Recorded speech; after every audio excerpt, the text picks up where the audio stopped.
Salut, on se retrouve pour une nouvelle vidéo. Donc sur le nourrissage, je vais vous faire 2 ou 3 vidéos parce qu'il c'est un gros sujet, il y a beaucoup de choses à voir. Rien non plus d'extraordinaire, mais des petits conseils. On va voir le nourrissage des juves et des adultes. Derrière moi, j'ai mon terrarium avec les Alfred Schmitty qui sont de sortie, qui sont très belles. La température est de 17 degrés et un taux d'hygrométrie d'environ 80%. D'où la sortie de ces bestioles. Les salamandres aiment beaucoup l'humidité. Donc voilà. On parlera aussi de livres.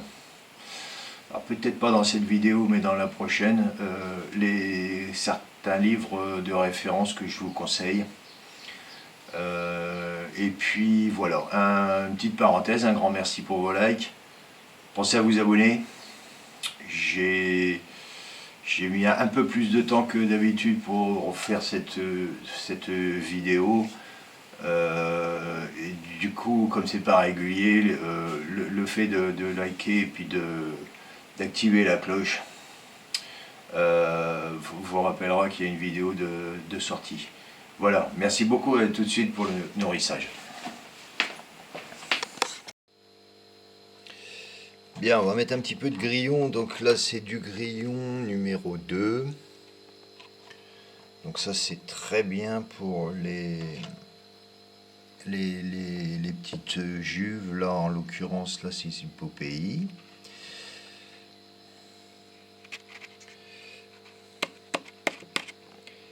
Et ils se régalent avec ça. Donc c'est une nourriture de base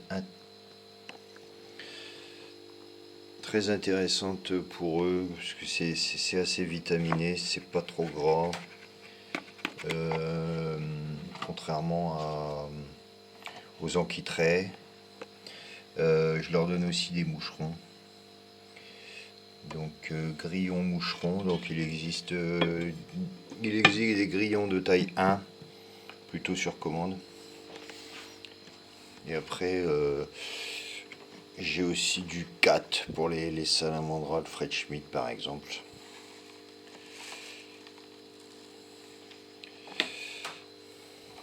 Pour tous les terrestres en fait.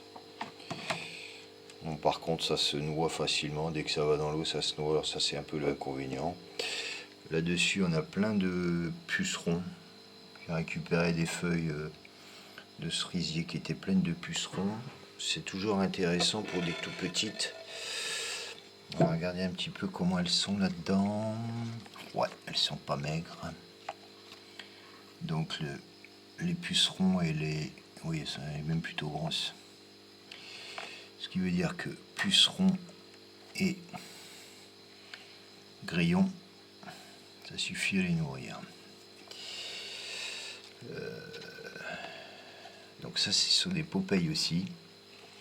Mais c'était vraiment petit, donc du coup je les ai séparés des autres pour qu'ils puissent manger correctement. Alors surtout, faut pas faire une grande boîte, parce que plus la boîte est grande et plus ils vont avoir du mal à trouver leur nourriture. Donc au départ, une petite boîte ça suffit très très bien. Et là, apparemment, ça fonctionne bien. Allez, une petite dose de grillon. S'il y a trop de bouffe, c'est pas grave. S'il n'y en a pas assez, ça craint.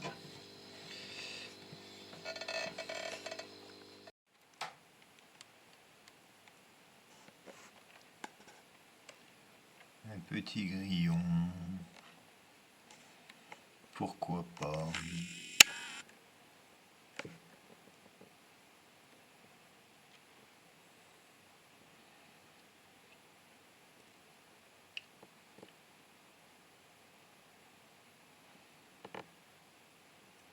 Voilà.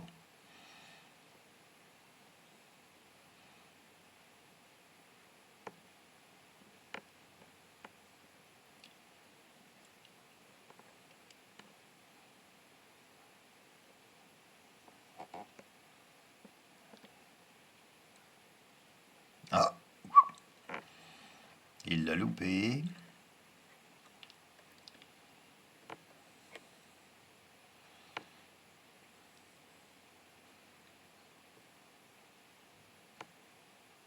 Mais le prochain, c'est le bon.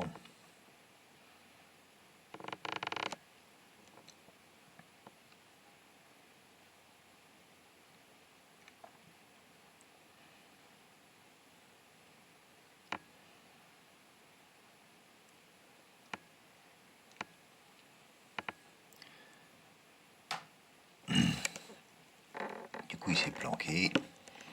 C'est la grosse chasse.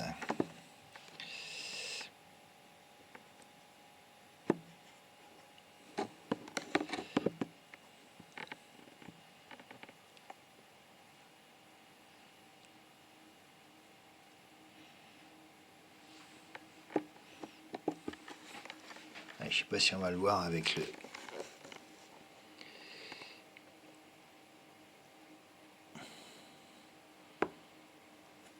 plastique devant.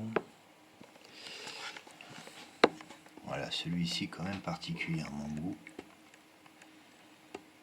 T'arrêtes de bouger s'il te plaît.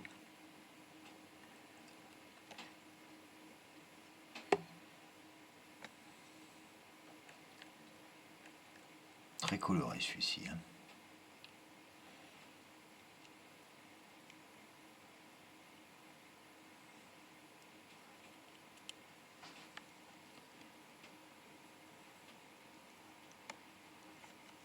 Et si je peux les avoir un peu mieux. Non.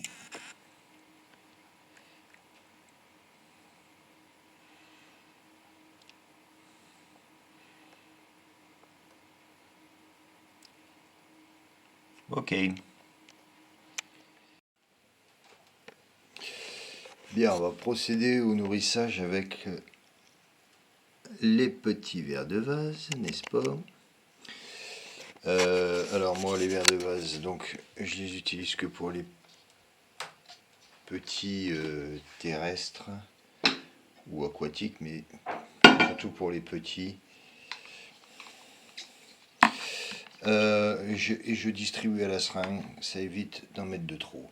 Donc dans un bac comme ça, qui est complètement terrestre, où ils sont vraiment très petits, on peut les mettre directement. Ici, ça bouge bien, ça va être mangé sans problème. Tu es où toi?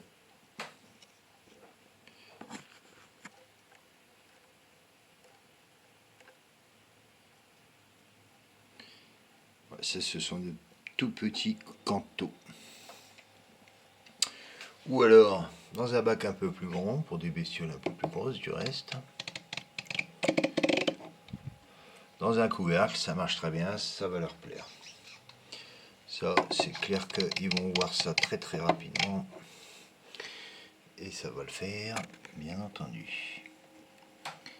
Voilà. Ici intéresse déjà. On va être... Et demain, j'en ai plus. Dans ce bac-là, ce sont aussi des Popeye. Et des Popeye, mais qui sont dans l'eau. Alors il y a 1 cm d'eau et beaucoup de plantes pour éviter les noyades bien entendu.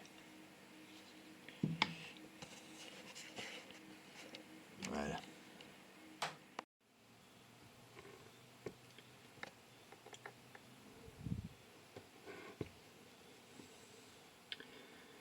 Du Carnifex. Donc là je viens de donner des vers de vase. Tac. Ça pose pas. Hein.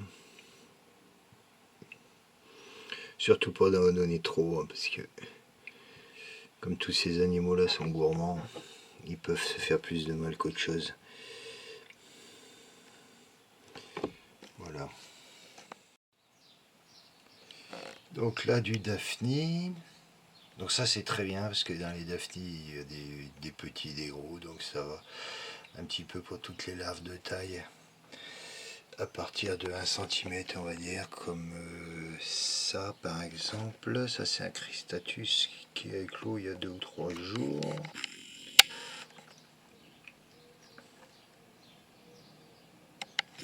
Par exemple. Il va y en avoir d'autres là-dedans d'ailleurs. J'en ai eu un qui se sauvait là-bas. Mais je le vois plus. Ah oui, d'accord. Bon, il y en a quelques-uns. Ça y est, ça éclot. Ça éclot.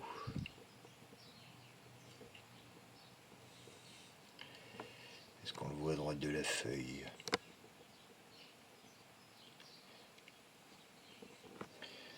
Ok.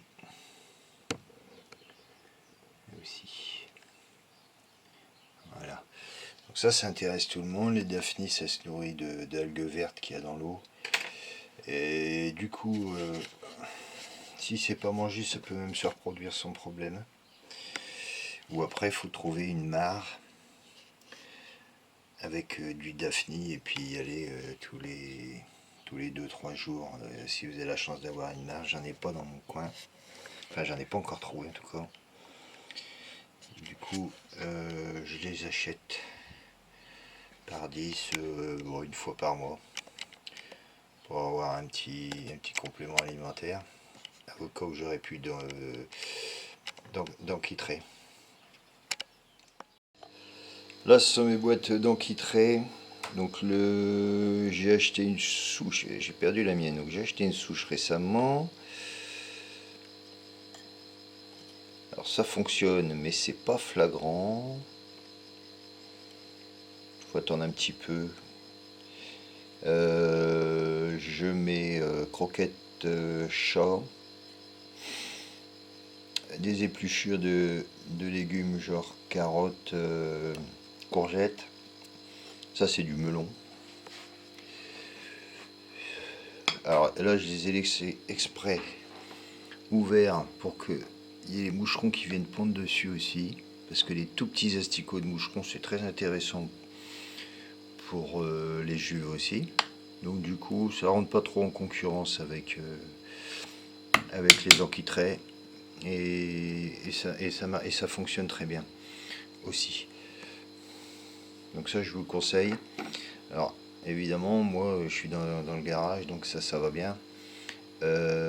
Chez vous c'est peut-être un peu plus compliqué, parce que si vous avez une invasion de moucherons chez vous, ça plaît moins, c'est moins fun, on va dire. Donc c'est à adapter en fonction de votre situation, bien entendu. Mais si on reprend, on a de l'enquitré, du moucheron, du droseau par exemple,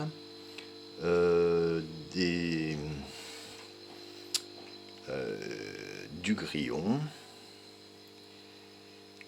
Alors ça court un petit peu après, c'est dommage, je ne l'ai pas vu, mais ça leur fait de l'exercice.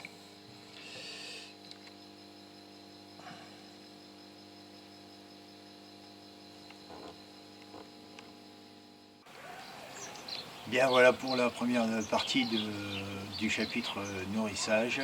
Je vous retrouve très bientôt pour la seconde partie. On parlera aussi des livres que je vous conseille à avoir en tant que bon urodéliste. Merci pour vos abonnements, vos likes. Et n'oubliez pas d'activer la petite cloche pour être informé de la mise en ligne des nouvelles vidéos. Merci, à bientôt.